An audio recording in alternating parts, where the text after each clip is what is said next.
Greetings, humans. Welcome to another episode of Humans of the Multiverse, where we share the stories of our friends from all over the globe. We hope you find this conversation interesting and uplifting. Our goal is to bring people together, so if you enjoy the interview, we'd love to hear your comments. Don't forget to like and subscribe, and thanks for watching.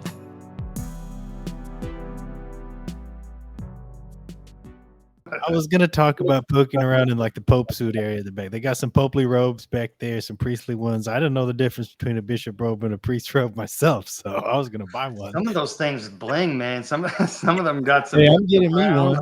I'm definitely and getting me shit. one, man. Somebody told me the other day or a couple of weeks ago that I look too thuggish on camera sometimes because I wear my little beanie hats and stuff like that.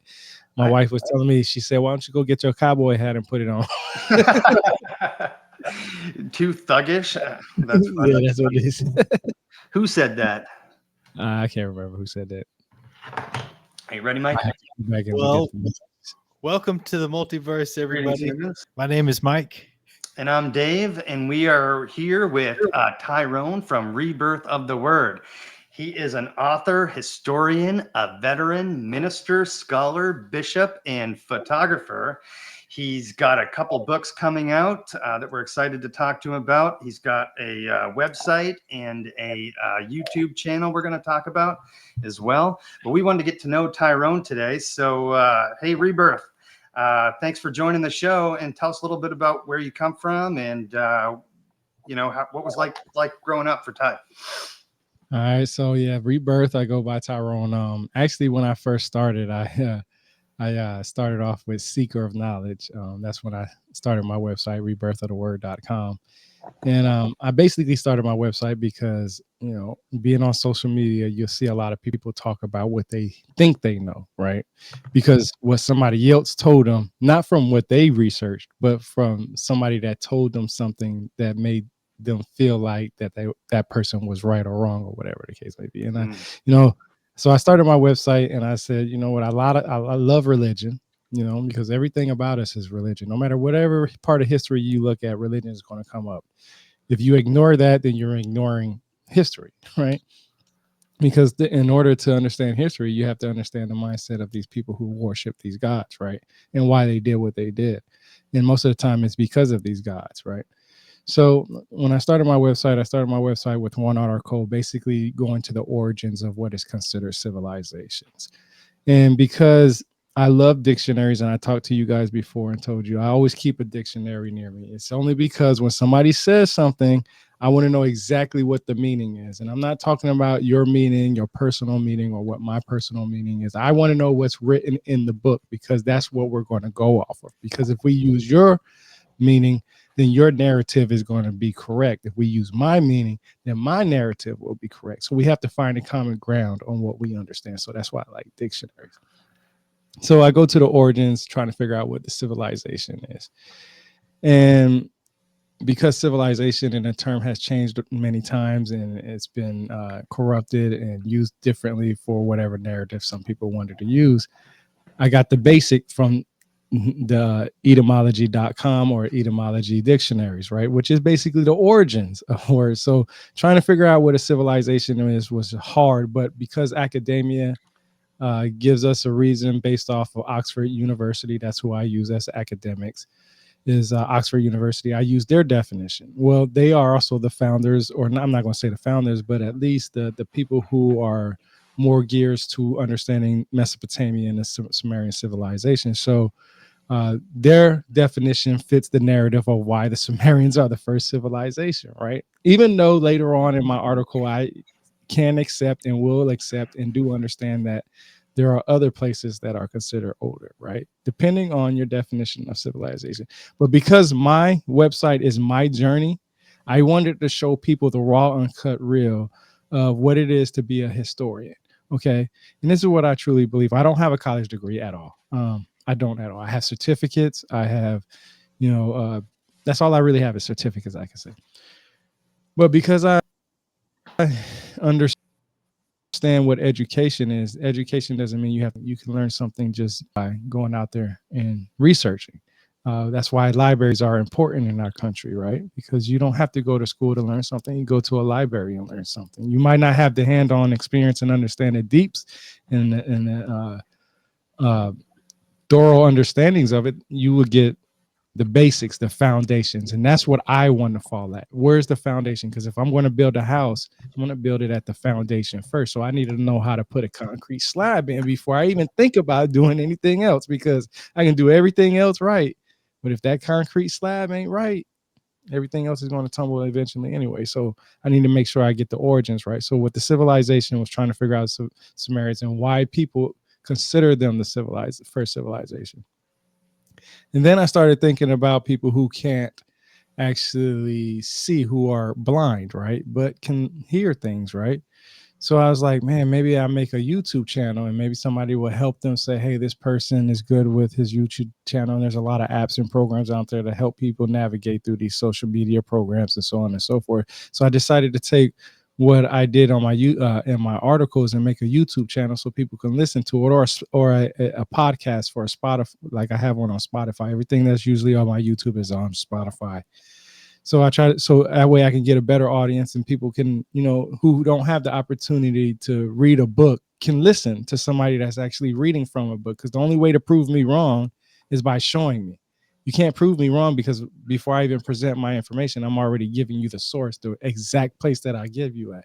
That's why on my Twitter account, you will see me take a picture of the book that I have and the paragraph, or quoting what's in that book. Now, if you ask me personally, which I hope a lot of people would do, but rarely ever do, where exactly does it say in this book, so I can tell you what page number is. That's how I know when people are really serious and wanting to understand. Not saying that they're not if they don't ask me, but if they're serious of trying to shut me down, because everybody's trying to debunk somebody, and I really invite people to debunk me. I want you to argue with me, because I like to argue back. What I'm saying? I can sit on a mic and argue with you all day.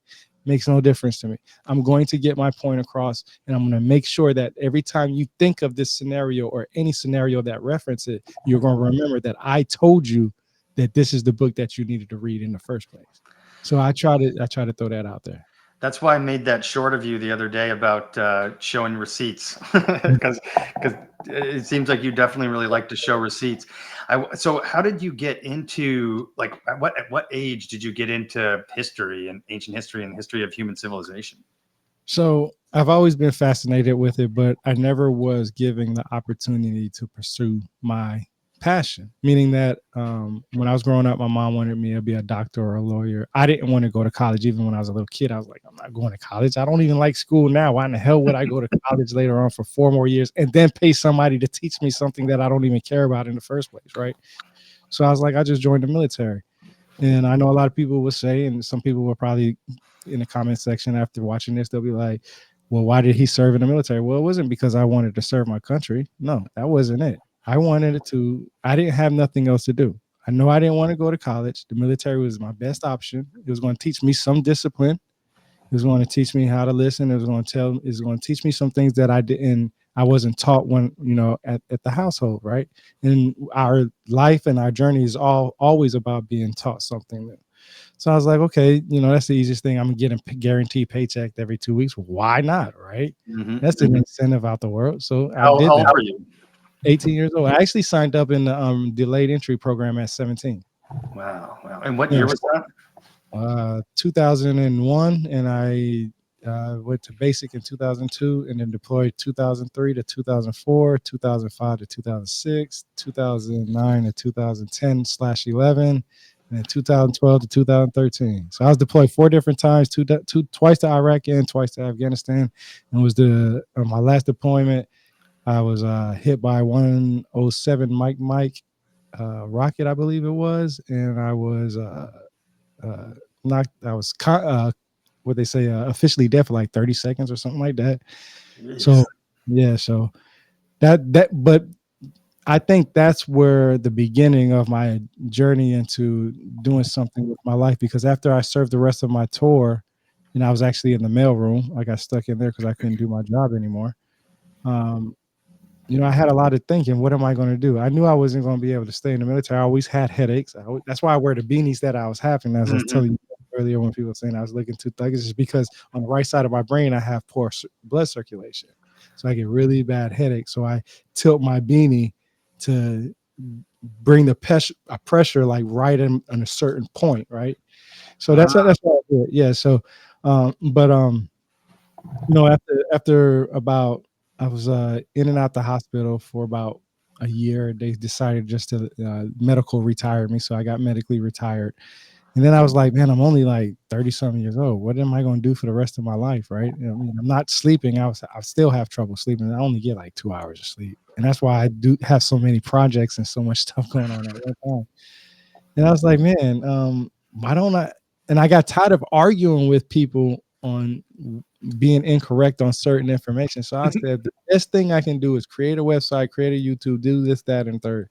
And that's where it started, is where after me being blown up in Afghanistan and having nothing else to fall back on, I went to proceed my passion. And who doesn't have, who would love to go do something that they love? And this is something I love to do. That's why, I'm always making sure that when I share something, I'm giving a source, because I don't like sharing something without giving somebody something to go look for themselves. So can I ask, to rewind a little bit, when you set out and joined the military, you said you knew you didn't want to go to college because presumably you were already not enjoying grade school that much. You didn't like it that much. You said, I know I can't do any more of this. The military imposed physical rigor and discipline on you, and you're interacting with people pretty much continuously. But were you somehow more free to think for yourself and to pursue expanding your worldview? And did you look into history? Because now at age 20, you're in the military.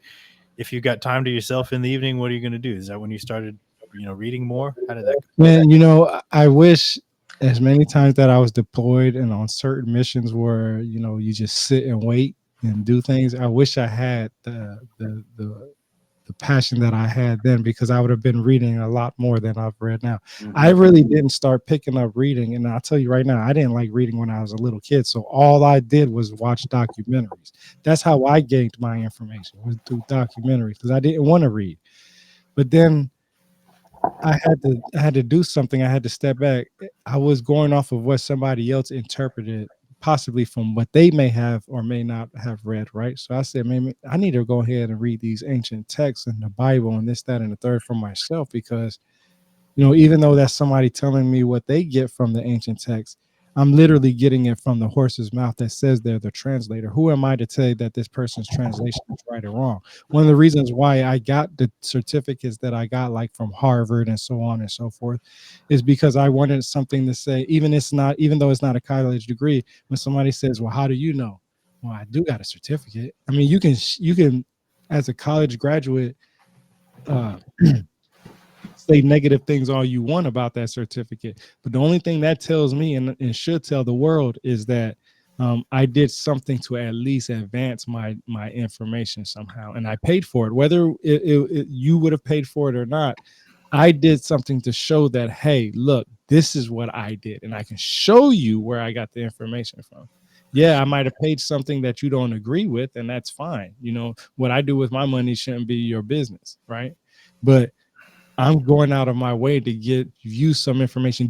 And one of the things that I always say to people is, did you know what I told you before? And if they say no, then I say, why are you so mad? Yeah. Well, college degrees, like most people don't even use them like after a while, Well, see, it's not, for me, it's not even about whether they used it or not.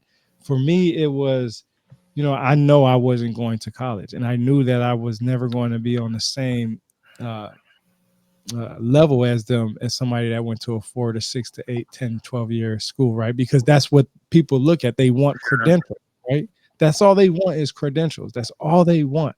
And that's why I make it a habit to say, okay, this person might have credentials, but this person that I read this book has the same credentials, and they disagree with them. And that's why I always say to people, it's hard for me to sit here and believe one person over the other, especially if they both have PhDs, because those two same PhD recipients could have went to the same class. Yeah, they could have went to the same class, took the same teacher, took the same subjects, learned the same exact thing, graduated at the same exact time and everything. but at the end of the day, they disagree with each other on certain things. And that's why I said, for me, I just got to find out what the common ground is. What is it that you know, and what does this person know? And why do you disagree with this person, or why do you disagree with this? And can you prove why your disagreement is more valid than the other person's? And it's helpful to distinguish between reading original text, which you've done. That's something I intend to do more of, because Same. I do find myself right now, even I always try to remember, well, this is so-and-so's opinion of that. This is so-and-so's interpretation of that. And I do a pretty decent job of holding it up there in my head. But at the end of the day, it's like, maybe I ought to throw all this out and go read it for myself once, Totally. Yeah, I mean, reading it once, I really believe that's the point. But that's where I like to take it up a notch. Every book that I have in my library, I at least have to read it 3 times. I have to read it at least 3 times. That's this magical number. And the only reason why is because the first time is me getting through it. The second time is me remembering what is, first put on there. And then the third time is saying, okay, I just did it for the 3rd time. There's really no glory in that, what I'm saying? And that's why a lot of times, the books that I have, and I don't have one next to me right now that have, well, yeah, I do. So here's one right here. So I love religion, like I said. So somebody talks to me about religion, I like to pull out this book right here, because it's the Bible, charts, maps, timelines, and stuff. But every book that I have, you see, has those tabs on it. And that's something that I know in my brain, not only in my brain, that if we used to have a discussion, if we're going to talk about the Bible and you bring something up, I'm going to go to that chapter and I'm going to read everything from that chapter that I have tabbed up. And if you disagree with me, I'm just going to say, well, I'm not wrong. My source is wrong. Now you got to go to the source and see why they're saying what they're saying. Now you're going to have to prove to me why your argument is more valid than what I have in my hand, because you're telling me off the top of your head and I'm looking at it with my eyes. Well, that gets to another thing. It's far more constructive to both go to the source material like that, and then maybe both of you examine your sources, and both of you change your mind or something, and then you're integrating new information to synthesize your knowledge and worldview in a forward motion, instead of just going around trying to debunk or argue against people. So that's Tyrone, going back to your military journey a little bit. So you were 4 deployments and combat wounded. Tell us about your after, journey. For me, I know I was in the military. I went to Iraq, and then I don't count Afghanistan because I was only there a month, and I blew up my shoulder and had to come back. But I've been blown up a couple times and knocked unconscious, and I've lost friends and that kind of thing. And I had a really difficult time for the first couple of years, and that's kind of what made my journey move in towards social work and counseling and helping people in that sense. And that's why I ended up working at nonprofit agencies, stuff like that, like I'd mentioned before. But what was your journey post-military like, if you don't mind sharing?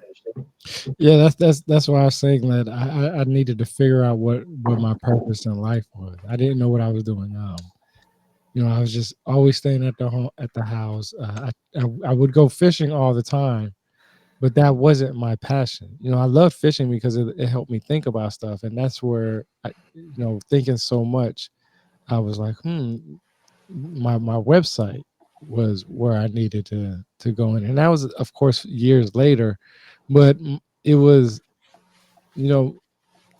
nothing. I didn't have a purpose then. I was so lost. And, it's sad because, as veterans, we go through so much trying to do everything to protect our country.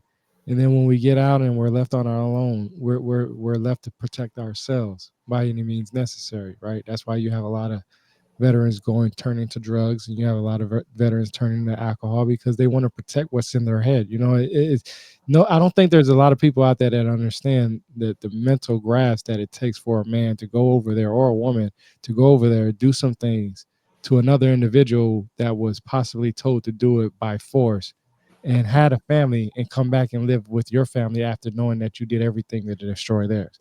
It's very sad. And to come back here and just to ask for the simplest things, it's just like, we can't do that,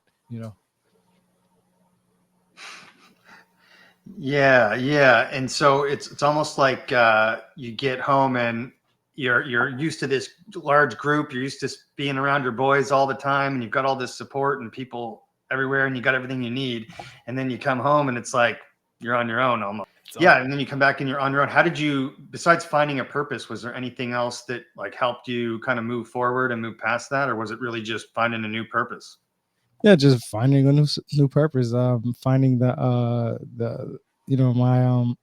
going towards my passion. Just sitting here saying, hey, what do I like? I love history. I was watching, and Ancient Aliens was very popular at that time and stuff like that. And I was just like, man, there's a lot of people that believe a lot of crap out there that's not even true, and I don't understand how. And I said it's interesting, and I understand entertainment and this, that, and third. But I'm just like, man, it takes so much credit from just us being humans. We look outside ourselves and say, something came here and gave us this knowledge. There's to me, I just don't see how, especially when we know about savant syndrome, where people are so intelligent in mind that they can put things into where we're at today with all the technology that we have. I mean, I have a son, he has autism, and he's very intelligent. He's 6 years old now, but he's speech delayed. He's been able to read. I mean, I could pick up a dictionary. He will read that dictionary like it's nothing, but he was speech delayed. So, and that's what made me learn about savant syndrome and this, that, and third. And I'm just saying, like, when Ancient Aliens got popular, I'm just like, these people must not have nobody in their family that's intelligent, because if you did, then you wouldn't say this stuff, because it's crazy. I think I told you guys this last time.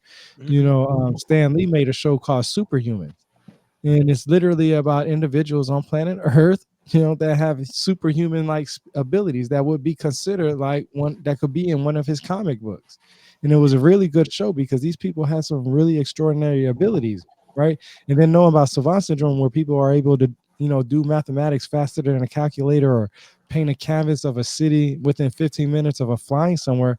It's like, okay, the intelligent people are possibly maybe the people that are getting bullied all the time in school because they're so smart, and people want to put them down for their intelligence, right?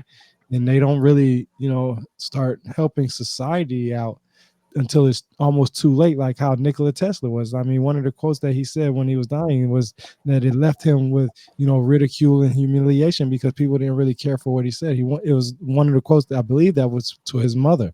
I don't exactly remember the quote, but it's just crazy that you can do so much for humanity, be so intelligent, and people will make fun of you for that intelligence. And I mean, growing up, we've all witnessed that or played that part in that role.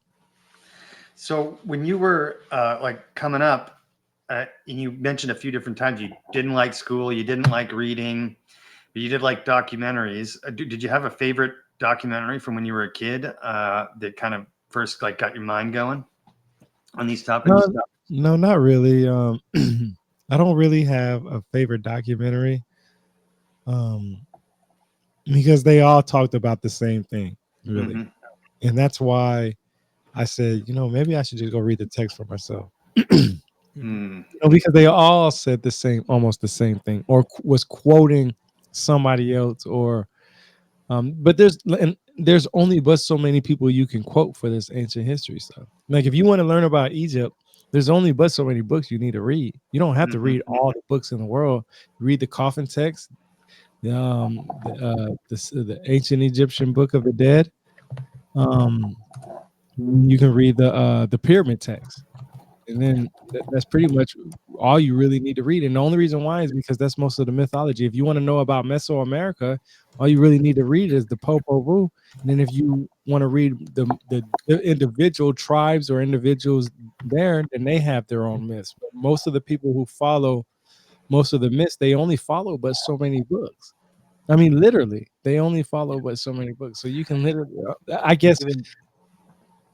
No, go ahead. And then those books are sometimes just fragments or pieces of what was a much larger world tradition that went back way further into the past, but was simply lost. And then once the books got discovered, explorers from Europe destroyed much of that. So it could be a percent of the mythologies that we really find out about. And before you said that, I was going to point out the Rig Veda for being an example of that. There are thousands and thousands and thousands of texts in there. But when you open up the book, and the same thing for the Mahabharata, when you open up the book from any translator, they're going to tell you this is only a portion of that mythology. What they found interesting. It's not even the whole thing. It's what they found interesting. And you know what's so funny? Literally everybody who translated, they literally found the same parts interesting. And I don't know how. Because I guarantee you right now, if all three of us was to read a book right now, we would all three have different things interesting. That's why one of the reasons why I put those damn tabs on there is because I'm telling you, I say to people all the time, what you might find interesting won't be what I find interesting. You know, I think you're right. And, you know, even I might read something on a different day than another day and gets just because of the mood I'm in and interpret it a little bit differently as well, you know, just as an individual. That's where the 3-time approach is very thorough, because you're right. Maybe you're skimming it one day, maybe something else is on your mind, maybe you just flat out forget. I read some stuff, and if I only read it once, I got to remember what book it's in. I'm doing good to remember what book it was in sometimes. And that's one of the reasons why I put those tabs on there, because even if I can't read it thoroughly like I want to, I can at least say, okay, for a quick reference, I can go to that book and open up that tab and go through it. That's why on my YouTube channel, I have a series that's called What I Learned from These Books, or What I've Learned from This Book, right? I like because that. I take the little tabs and I read exactly what's from the tab. I stay within the fair use because I'm doing it as a review. I'm telling you what I've read. It's no difference than me telling you when I'm on a Twitter space or anything else. There is no difference. I'm literally telling you, and I promote the book. So it's literally, if you want more information, you would go get that book yourself and you would read more into it. And I give you a perfect example. When I talk about religion, when most people mention demons, right? It's so funny when people mention demons, but I've read all of Plato's books, right? In one of his books, Cratylus, he has a section where Socrates is talking and he describes what a demon is, and a demon is just a wise man or honorable man who died, or a knowledgeable man. That's all a demon is. And I wondered to myself, okay, if the Greek Septuagint is the version from the Aramaic and Hebrew Bible translation, right? Why is Plato saying demons are wise men, right? Because what does that really mean? So that's where I go back to the dictionaries and the etymology of words and origins and all that stuff. But it's those little things that matter to me, because when I hear demon, people always look at it as a negative thing. So being wise is a bad thing. We got to go back to Genesis when God told Adam and Eve they can't eat from the tree of knowledge. Why was knowledge such a bad thing, right? A demon is a wise man. And then we're told that we're not allowed to eat from the tree of knowledge, but then suddenly Satan or Lucifer or devil or whatever you want to call it in your terminology says that eat this apple, but this apple is knowledge. Why is knowledge bad? You know? What is your interpretation of that? You know, I've read from Anton Parks. He has this book called Eden, and he actually has sources where he gives a side-by-side comparison of the cuneiform tablets from Mesopotamia and the Bible, different versions, New International, King James, it doesn't matter. And he actually gives the cuneiform tablet identifier, so you can go look up the tablet yourself and see the information for yourself. Well, he says in this book, Eden, that the forbidden knowledge was basically metallurgy, meaning that agriculture or metal or of some sort was the beginning of our decline of doing right, because metallurgy can be used for agriculture, to sustain life, provide food for individuals, but then it can also be turned into what we know as weapons, right? And that's where we get the death and all that other stuff. What is the Mesopotamian version of the Watchers who came down on the mountain and started teaching humans this stuff like metallurgy? Does that trace back to the Mesopotamian as well? And that's interesting, because when you talk about heaven is mostly looked at in the sky. Well, what's the highest point in the sky? Well, the mountain, right? That's what it is, right? And when you look at the ziggurats, where were they at? In the sky, high in the mountains. Well, that's where most of the gods and kings or whatever you wanted to call them stayed at, because they wanted to seem like they were higher above than anybody. They wanted to look below everybody, right? Those were my people. When they looked, they could see all their people below them, right? Well, when those angels or whatever came down those ziggurats, guess what? They were passing a message from the god, king, or whatever that was on top of that ziggurat down to the people below. Remember, for an example, Moses went up to the top of the mountain, got the 10th commandments, brought them down to the people, found out that he was still worshiping something they weren't supposed to, broke those, went back up to the mountain, probably spoke to those gods and said, hey, maybe we need to add more stuff to these commandments. We don't even know if there were 10 commandments, and honestly, in the beginning at all. It could have been only been 5. But when he came down and see them doing extra stuff that didn't make sense to him, maybe he added 5 more onto it, right? The translations changed. Why would Moses break those 10 tablets that God gave him? Wouldn't that be blasphemy? Wouldn't that be against God's word? Wouldn't God be mad that you broke his something that he worked on, right? So maybe he came down, seen something that wasn't working.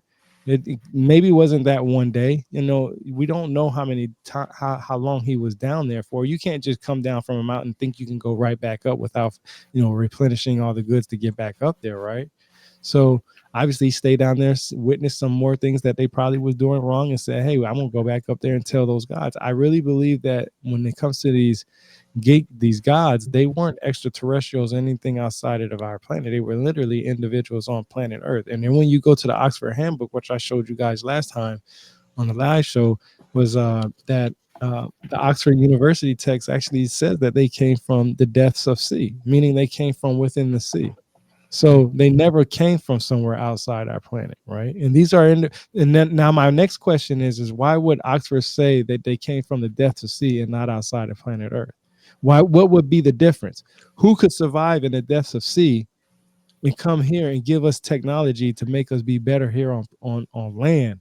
What technology do they have in the depths of sea to do that? What would change in that concept? To me, it wouldn't mean nothing. That means there's something more bigger than what we are, whether it's outside of planet Earth or whether it's the depths of sea. We also know that scientists don't like to say that they're looking for aliens, right? But what do they like to say? Let's find bacteria or organisms outside of planet Earth. There's no difference. Who's to say right now that hominids? Yeah, who's to say right now that there are individuals out there so advanced that doesn't look at us as a virus or a bacteria? What do we know as a bacteria and virus? Do we really know how bacteria and viruses communicate than what we see under the microscope and what we perceive from them communicating? We can't communicate with each other to the point to understand each other. So do you think a whole nother species is going to be I don't know what my dog is saying to me, and I know my dog doesn't know what it's saying to me without understanding the pitch of my voice and the gestures and mannerisms that I have along with it. It takes the dog's or animal's senses to witness what we have to do. If an organism if we can't see the mannerisms of an organism or bacteria or whatever you want to call it, then how do we know? We don't know anything. I find it helpful to think of humanity itself as like the organism, the whole species is the organism, then people as the cells. So look, some cells are doing certain jobs, some cells are healthier than others, some cells are not doing too good things at all. It's the state of things. So yeah, like right now I got a book right in front of me on my Kindle that I'm about to start. It's about extraterrestrial. The first sign of intelligence. Nice. Yeah, that's about the Oumuamua. I'm not sure. I don't even know. I seen it on my Kindle. I was like, ooh, this is from somebody from Harvard. So this person has credentials. Now, this is somebody who has credentials that's from a respected university. Yeah, so he's the one him and his team made the discovery of him. I think they made the discovery of it. They definitely wrote a paper about this cigar-shaped Oumuamua object that came through.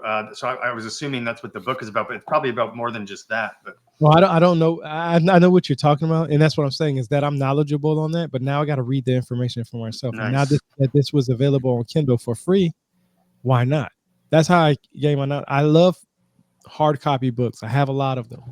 But I'm not the richest man in the world, and I can't buy every single book. Wherever I can cut corners at, I'm going to do it. And my wife bought me this Kindle, and it's really helpful. And it's helpful not only because the tabs, I can highlight stuff and remember stuff, but it shows that wherever I am at, I am trying to gain knowledge, and all I am trying to do is share what I've learned. I get more flack from sharing what I've read from actual books than without sharing a source at all. Like I literally would share the source. I would tell people, hey, this is where I read it from, and they will be more mad at me for sharing something like the demons. Like if I was in a religious Christian group right now saying, hey, demons were considered wise men, you know how many people would be mad at me for that? But that's what Plato talked about. Yeah, I found that interesting. Your take on how all these books and documentaries and YouTube channels and all that stuff are all about just a small amount of text and a small amount of books. And there's all this extra stuff, interpretations and conversations about all this stuff. And you like to go right back to the source and bring your receipts. And I think that's admirable. Most people don't do that, including myself, to the degree that you do. I feel like that reflects the name of your website and very well, Rebirth of the Word. That's kind of what you're saying there, huh? Yeah, right. That this is what the word is. You know, everybody, if they're religious, God's word is the word. That's it, right? But I'm giving you the rebirth of what is actually said. If you believe God said this, then let's go to the origins of when he said it and what he said. And that's what I'm telling you. That's the rebirth. Because now what I'm telling you is not my personal opinion. If you're saying that you can't read these translations and you don't understand it and this, that, and the third, I will give you a book and tell you this is how you will learn it. Then let's have a conversation after that. What did you learn? Did you read Plato's book and learn that demons were considered wise men? Now, what is your opinion of demons? Right? Does your opinion change after that? And it should, right? Because why would a wise man be ugly and mean? Because they tell you the truth. Right. Nobody wants to hear that. They don't want to hear that. You know, most people go to the information that feels good, that makes them feel good, right? I can tell you if I believe in aliens and somebody came along and said, hey, I'm a PhD recipient from Harvard or MIT and this, that, and the third, and I believe in aliens, everybody's going to go to that person because that's the credentials that they're looking for. But what proof can that person tell you that they're aliens? Well, I don't need no proof. I know that you scientifically tell me that there are billions and billions of planets out there. I'm pretty sure that we're not the only planet that's habiting life. The only problem is what kind of life is on that planet. Yeah, so I think the reason why when you say, hey, you're wrong, see, look at the text, the reason why people get angry, one, is they don't want to go back and read. So they get frustrated. And it reminds me of that Wes Huff, and we talked about this last time, but that Wes Huff and Billy Carson interview where he just brought the receipts and he had them memorized, and he was pulling stuff out from back going, hey, check this out. And that reminded me of a lot of you. But if you saw Billy's face in that moment, he was probably a lot like how people respond to you on X or whatever when you do that. And I think it's human nature, but at the same time, Mike was saying earlier, like it's also an opportunity for maybe that person to go back, get grumpy for a second, then actually go read it and think about what you're saying, and then have a conversation with you, and even meet in the middle, or even move them one way or the other. But it's a good approach. You know, like I said, I like to argue.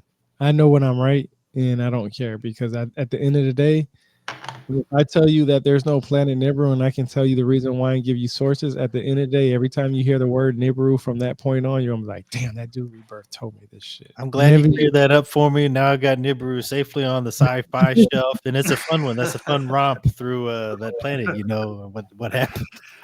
Well, and that's a good example, because a lot of people give me flack for that. They'll say, well, you know, Zachariah Sitchin was an expert on this. And I said, what makes him an expert more than me? And they'll say, well, he'd been doing this for 30 years. And I say, okay, I've been doing this for maybe 20 years, I'll say. Okay, not hardcore, but at least, you know, from the time that I was interested, from now going hardcore, I say 20 years. So in 10 years, I would be on his level. And if 10 years from now, if I say he's still full of shit, are you going to listen then? So can I ask you this? You've been at it for so long. Now that you've got your method down, you find out about a different culture's mythology. You have a chance to read the original text first before anybody's translation of it. Have you been able to do that? Is there an example of a text that, like, okay, I got this one with no outside sources, and then later on you go read the works of others, and you're well equipped to analyze what they have to say because you already read it for yourself? So what I do is I go to the pictographic script, because that's the first writing system. No matter what, you know, civilization, group of individuals you want to go to, their writing system started off with pictures.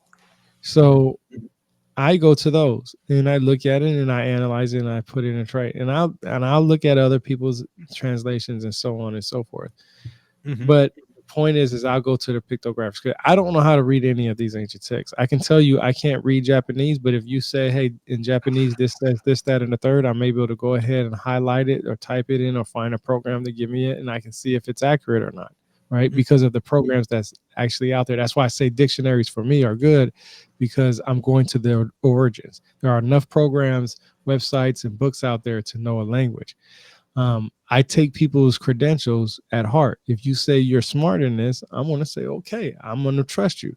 Now, if you're a PhD recipient and linguist in this subject, I'm going to go to somebody or find somebody that disagrees with you. And I want you to explain why this person is wrong. And I want that person to explain why you're wrong. That's where I want. I remember when I was a little kid, we talked about school and stuff like that. One of the things they taught me in school was how to be a mediator, right? Hear both sides of the stories and come to the conclusion. And that's basically what I want to do. I want to hear what one person believes versus the other, because every ancient text that I've read, I can tell you right now, everybody says something based off their own interpretation, literally off their own interpret. I've read 3 or 4 different versions of the Mahabharata, and they're different in different ways. Some of them talk about flying chariots. Some of them use the word Vimana.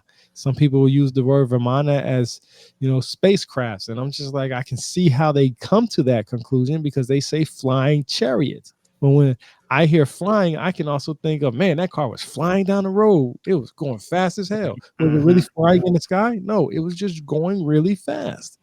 But I use the word flying. So when I hear words like that in Vimana, flying chariots, and this, that, and the third, I'm just like, okay, maybe this was a person that had a horse or whatever that could move very fast and swift. I don't know. I just go off of what the pictographics say, and then what the meaning possibly means, and then many interpretation. So basically what I like to do is the first word, right? If the first word say, we'll go with Elohim, right?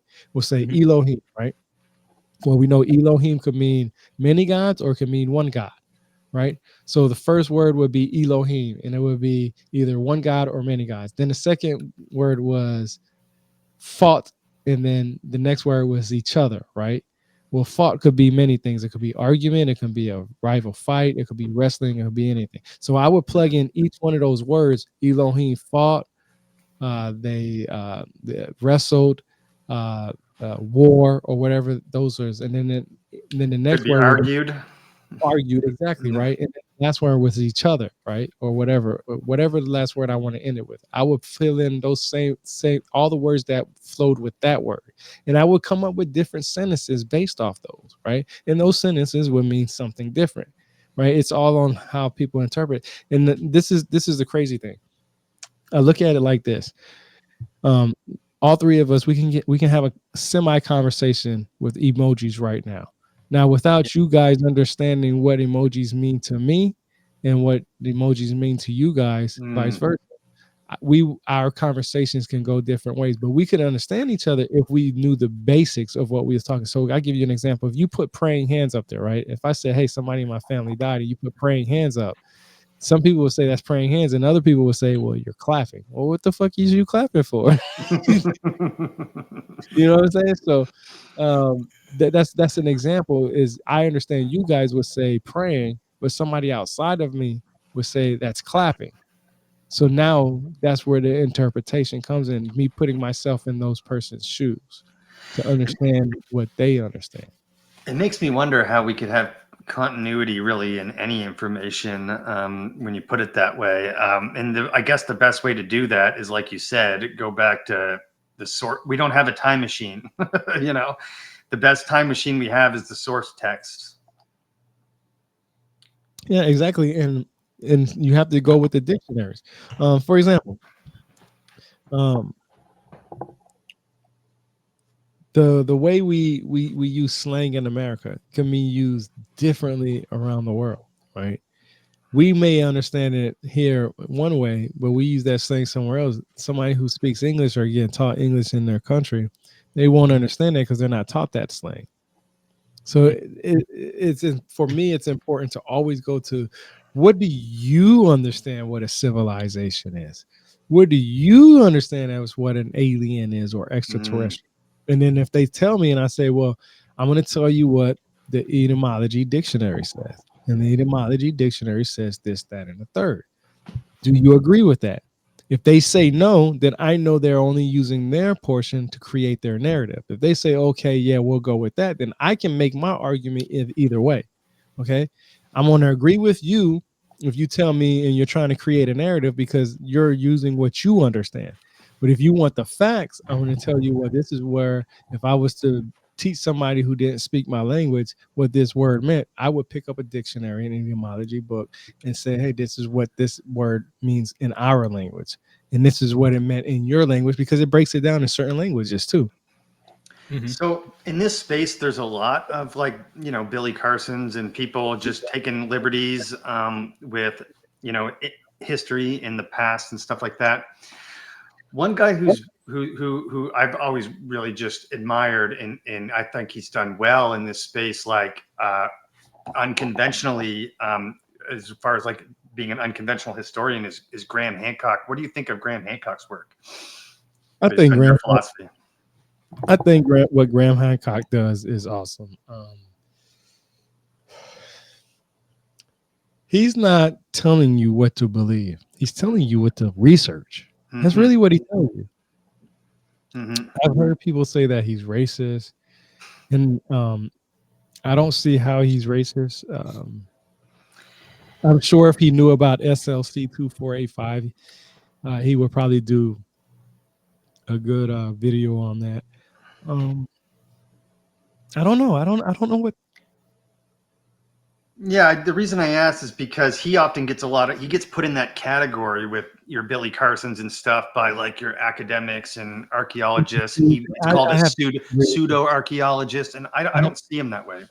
I have to disagree with that. Anybody that puts Graham Hancock and Billy Carson in the same book, I think they're idiots. And if anybody who knows me and follows me, I have no problem calling somebody an idiot. I don't have a problem telling you you're an idiot to your face. I was in the military. I mean, that was part of being. How about Eric von Daniken? Is he a Carson or a Hancock? He's the OG, of course. He predates even Zechariah Sitchin. Eric von Daniken's kind of got the ball rolling. See, this is where I come into play. How can Eric von Daniken be bad as they are when his first book, I think it was in 1967, Chariots of the Gods, where he wrote that his book was about questions. It wasn't about theories or what he thinks. It was questions. His book was literally questions. Matter of fact, Ancient Aliens showed that when it launched in 2009 in March, I think it was Ancient Aliens, I believe. If I'm not mistaken. I was deployed, of course. Their first episode was literally about Eric von Daniken's book, literally. And not only that, Ancient Aliens, I have their book too. They have an Ancient Alien book. Kevin Burns, he's actually the guy who got the ball rolling in on that. I think Ancient Aliens is a good show. The problem is they take credit from humans. And I'll give you an example. Eric von Daniken, when he wrote his book, he literally wrote his book about asking questions. How does this happen? You have to remember, in 1967, there was a lot of racist people. So even the thought of black people or Africans having anything to do with the pyramids or anything like that, people could not take that. Right. He even said that his inspiration was the translation exercises that he did as a child in Jesuit school, which is exactly like you said. He had the dictionary out. He had gone through the exercises with the dictionary and seen for himself at an early age and had unanswered questions even later in life. And then I view von Daniken as kind of a litmus test. You don't have to agree with everything he says. He's not trying to make you agree with every little thing, but he is questioning the right things, and people should recognize that. That's sort of my take. Yeah, and that's why I was saying that in those days, to keep certain African Americans from knowing about themselves, they kept information away, and because of that, of course, Eric von Daniken wouldn't know about certain individuals like Godfrey Higgins, who wrote books in the 1733s that tells you a lot of the stuff that people question. Godfrey Higgins wrote these books called Anaclypsis Volume 1 and 2 and the Celtic Druids in 1733 and so forth. And they're really thick books, and they're basically about how things had started in Africa, basically, right? And I know we all hear it. Everybody says, a lot of people say they're Afrocentric because they want everything to be African.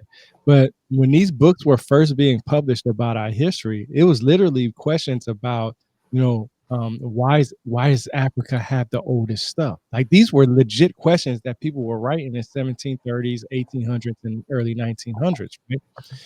And when during the slave trade, even right, like even here in America, a lot of our history was taken away because it had to do with the indigenous melanin people here on this earth, right? That was in America, and some people couldn't take that, so they hid some of that information, right?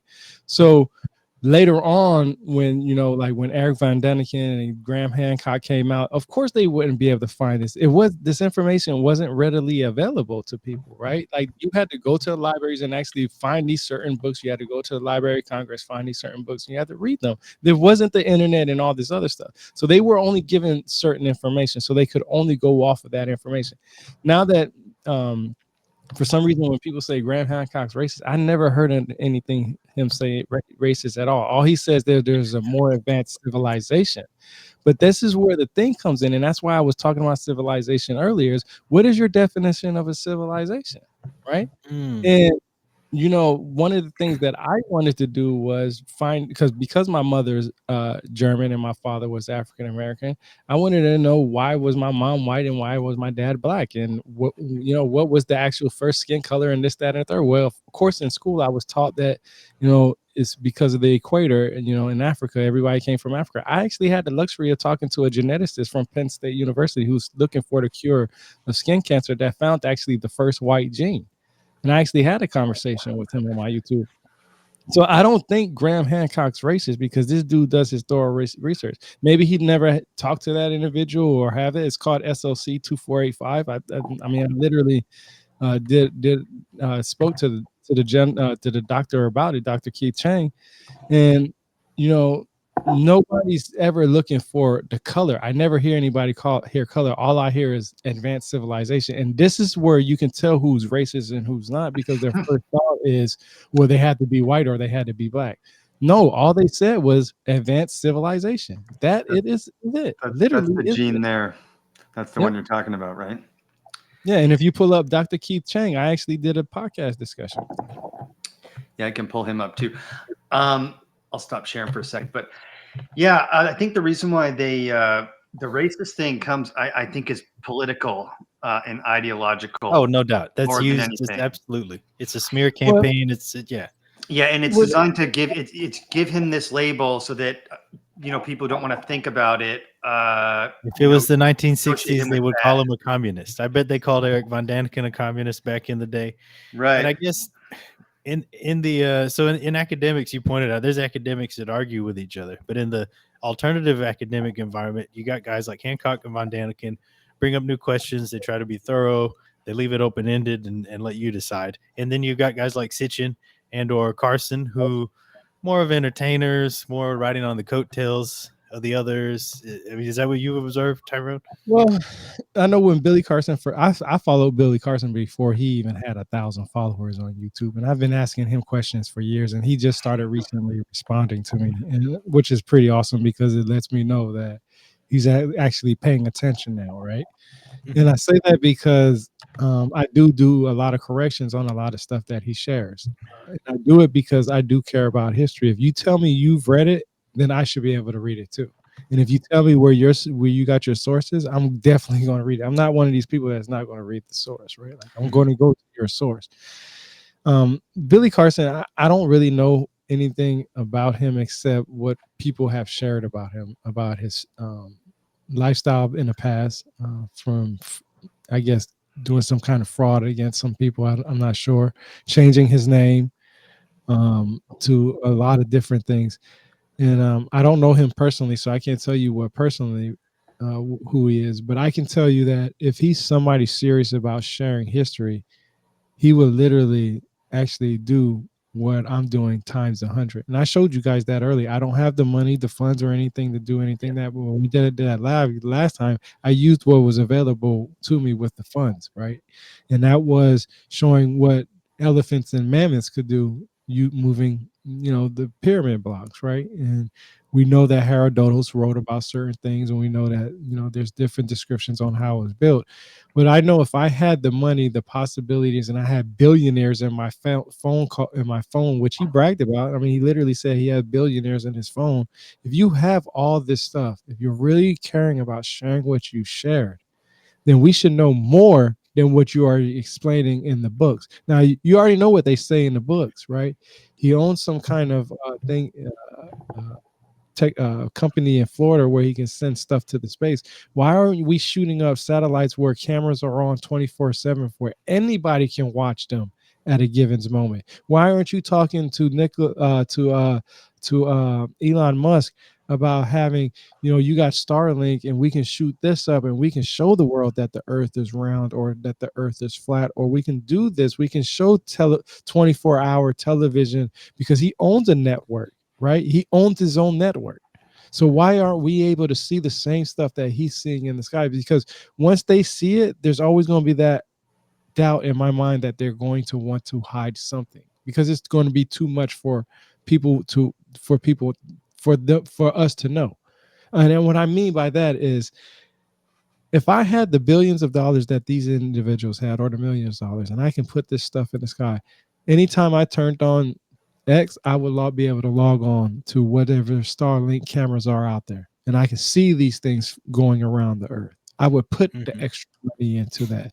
If I had what Billy Carson had, the billionaires in my pocket, I would, in the most minuscule way I possibly could, would recreate a pyramid on a level where I feel like I'm comfortable saying how the big one was accomplished, right? I would use certain types. I would use the information they gave us. I would try to do something more than what they are doing now. And the reason why is because I'm serious, right? If you know that, okay, that if somebody tells you that Fresno glass or a certain type of glass can be radiated off or use the sun rays to melt stone, I would find somebody. I would say, hey, if you can recreate this for me, I would pay you $100,000. You know how much money you would make off of that, just proving somebody wrong every time they said something? That People would reminds me, all the time. there is a video on YouTube of someone who constructed not an actual shape of a pyramid, but they made out of PVC that models the inside chambers of the pyramid and showed how you can pump water around with it. It was a pretty low cost demonstration, but no outer pyramid itself. Yeah, and that's what I'm saying. Why not find people who say that can do this? Like I'm on social network a lot, to the point where I reply to the very, very minimum people that I am. And I can tell you right now, if I'm flying and I'm doing something, I will make time to talk to certain. There's going to be a time when certain people are going to catch your attention. Why not pull them in? Why not collaborate with them in? I've heard from Billy Carson to Giorgio Tsoukalos put people down because of their status. Well, Now, I think if I were to comment on why those guys, Billy Carson and stuff like that, they don't want to do the work, it's because they've got a niche, they've got a group of people following them and believing everything that they say. Why? So they don't need to spend any money on doing the work. They've already got these people. That's why he was so horrified when he was made to look so poorly on that one show. And I just feel like we need to get this man, Rebirth of the Word, some money to build a pyramid. That's what we need. We've been hashing out other authors right now. No, you ain't gonna give it to me, but I can guarantee you, I'll probably find some people. I can tell you right now, I know a lot of people out there like Ancient Hypothesis. He's an engineer. He's on X. You guys probably I've talked to him. Yeah, I think he's gonna be on the show as well. Yeah, he has a lot of information. He takes his knowledge. He takes the minimum amount of what he has ability from all these free apps that he has, and he produces videos on how some of this stuff happens. That's what he does. And I'm telling you, if he had the money that Billy Carson or Giorgio Tsoukalos or any of these individuals that talk about how much money they have, Giorgio Tsoukalos doesn't say that, but the amount of money that these funds that these people have available at their hands, why not talk to these people like Ancient Hypothesis? They're really all that rich. They got a few. They're not serious like you. You're saying you're serious. They're not. They're just making money. Yeah, I would be like, yo, I would say, hey, look, man, I would fly you out. I already spend a lot of money on bullshit already is. I'll take a couple of grand, fly you out. I want you to present to me a certain amount of stuff. And if this works, we'll present it to the world. We'll see what we can do with it. And that's what I would do. You know, a lot of people say they don't want to host somebody on their show because they don't want to give that person no leverage. But you're arguing with them on X and Twitter. Why not just get on the mic and just show the world how stupid they really are? Let them talk. Let them curse. Let them get angry and all this other stuff, and let that go away. Because Jerry Springer was popular for a reason. I mean, it was a very popular show back in the day. So mix that Jerry with a little Springer bit of deserves history. his place in American history. It's a bizarre, Imagine if Jerry strange Springer place, but it's a real place. They Imagine a just Jerry Springer show on history. I mean, seriously. No, the fucking pyramids was built to this, and It's somebody called running. Ancient Aliens. And oh my Lemurian gosh. ones in the screen. oh my gosh, Stephen Oh, Greer man. shows up. That'd be the best. But you know, I really feel like, and I'll be honest with you, if I said something stupid, I want people to call me out on it. That's the only way I'm gonna remember. I'm not perfect. I forget things all the time, and that's why I always tell people, hey, this is the source that I got it from. And if I'm not able to give you a source, I'm going to give you a possible source. And sometimes I would mix things up, like Andrew George and George Smith. Both of them could read the Mesopotamian text, but sometimes I'll mix up the which whatever one said what, because Andrew George and George Smith is literally a hard tongue twisted name to figure out. You know, you be like Andrew George and it was really George Smith. Just combine them. Andrew George Smith, Lee Harvey Yeah. Weinstein, same thing.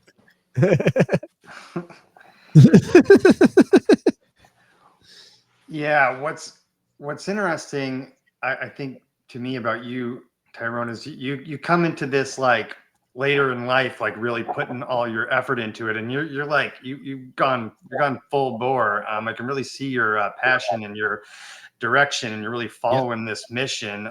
And on I've noticed that on X, this new like X has changed media in a lot of ways, and I've noticed that we're meeting just through my Mike and I's journey, and we're on a similar kind of journey as you. That's what brought us together. Mhm. Is that this community of independent researchers are starting to come together and starting to coalesce and starting to, work together. That's what this is. That's what working with Ricardo from Mr. History, Myths, and Legends and Pharos Magazine. This is the beginning of some of this stuff, which I'm really excited about the future of this space. I know Yeah, you like to argue. Arguing is important, but I think you make a good point of really we need to be constructive and integrative, trying to assimilate as much different information as we can from a wide variety of sources to synthesize the truth from that. That's all we can do. And the more we help each other do that, the better. Yeah, I'll be honest with you. I don't argue with people or call people idiots just to call them that. Look, I'll tell you what. I judge people based on how they approach my information. Let me put it like this: demons, for example. If I'm in a religious group and you're saying, "Hey, I really want to know more about demons," and you start talking about demons, and I hear you say demons are ugly, and giving your descriptions and your ideas and your theories and all this other stuff about what a demon is, you're like, you keep saying, "I want to know more about demons. I need to know information." So I put my hand up on the Twitter X, right? Raise my hand. And then when they calling me, hey, Rebirth, you got this is first time being in here. Hey, we know you for the first time, blah, blah. I say, hey, how y'all doing? Blah, blah, blah. You know what I'm saying? I'm Rebirth of the Word, have my website, blah, blah, blah. I was listening to what you guys were saying, and you guys were talking about demons, and a lot of you guys were saying you wanted to know more. Well, how many of you guys knew that demons were known as wise men? And I'll stop right there. And right when I stop, what the hell? Get out of here. You're this, you're that. That's crazy. No, we know what a demon is about. And I'll let them say what they want to say. And I'll be like, look, idiot. First of all, I'm telling you what Plato said in his book, Cratylus. I was asking you, what do you know about it? Because I wanted to see what your understanding was. You literally asked, you wanted to know more information. Well, guess what? This is a piece of the puzzle that you did not know. So if you didn't know this and now you know it, why are you mad? And that's why I said that 45 minutes ago. Why are you mad about what I'm telling you that you wanted to know more information about? That right there boggles my mind. And that's why, to me, I can argue with you all day, because every day after that, then you hear the word demon, you're always gonna be like, man, I got in an argument with that dude Rebirth. You're gonna be in the shower washing your ass one day Plato, toilet talking old about some wise men. Yeah, exactly. And you're going to know exactly what I said, and it's not going to be nothing else to it. And that's how you get the information across, right? You die twice in life. Your physical body dies one time, and you die again when nobody mentions your name. I want people to remember my name. That reminds me, way back when you talked about your experience, you said you were out for 30 seconds clinically or whatever. Anything go on during that time? You recollect any of that out of body Yeah, experience? yeah, I'm actually going to do a podcast on that, so I'll probably enjoy it. If y'all want to join me on that's going to be a deep one because I'm Yes. actually going to have my mom join me on that one too for a story. But yeah, Yeah, we'd love to. Yeah. I definitely had experience, and that's why one of my articles was called, it had to do with spirits and stuff like that because of the simple fact that, you know, no matter what ancient text you read, there's always this understanding that there's life after death, right? And there's always individuals who talk about that they've experienced another life or a lifetime and so on and so forth.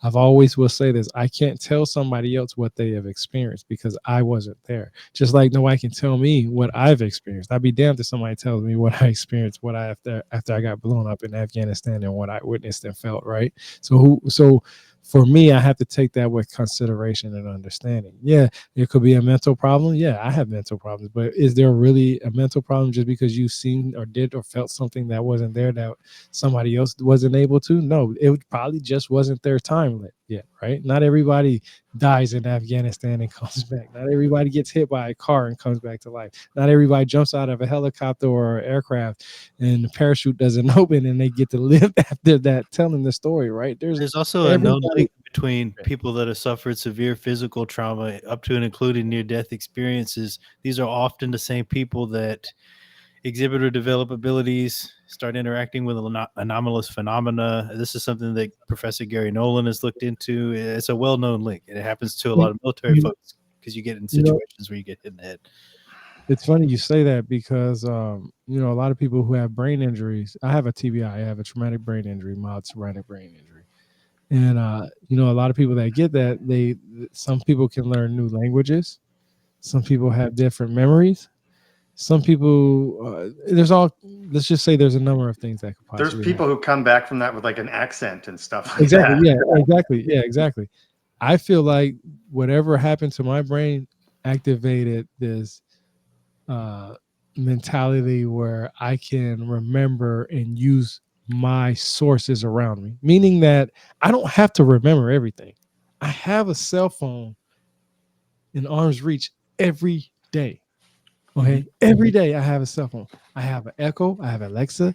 No matter what, somebody around me within 5 feet has some kind of source. If I go on a television show, somebody's got a computer. Doesn't matter. I have sources. I think what happened to me was I'm able to use that better than most people because I know what to look for. Okay, if we're talking about the Mahabharata, okay, I'm going to be like, I know what the Mahabharata is, this, that, and the third. I got the book. Let me go get the book. But let me go ahead and use ChatGPT, see what it says, what it learns about it. Oh, yeah, it does talk about this in the Mahabharata. I do remember that. Let me go to an academic website or prestigious website or a reputable, respectable website and get a little idea on that. All I need to know is the foundation because 99.9% of the people that I know only know the dirt. They don't know the foundation. They don't even know how to level out the ground yet. But I Well, know how to level out the ground and put the foundation. So that's where I started. We can't get to building the rest of the house until you understand what I know, right? As far as the foundation, right? We can talk about the roof all day, but that doesn't mean anything because you ain't got nothing up to hold the roof up, which it's is all the the roofs and windows and chimneys is what people see though on the internet. It's everybody telling you, "Hey, I already figured all this out. Listen to me because I know why this or that." And that's a place to start. You got to be willing to listen to what people have to say, but your approach of going back to the source and then viewing other people's analysis within that context is yeah. a better So approach. exactly. Foundation So first. yeah, exactly. Like good example is if somebody says that they've read the Mahabharata, I'm gonna say, well, what is your understanding of the Mahabharata? And they say, well, you will have to go read it for yourself. That lets me know that they have no understanding because there's so Yep. many different things in there. Like I said, what you've read, find interesting is going to be different than what I've read and found interesting. Or at least that's where I'd like to be able to say, okay, I know a little bit about it and it comes from this source. So it may be this person's slant and leave it at that. And then pick up and find, go back to the original or find another person's interpretations of it. Don't just stop there.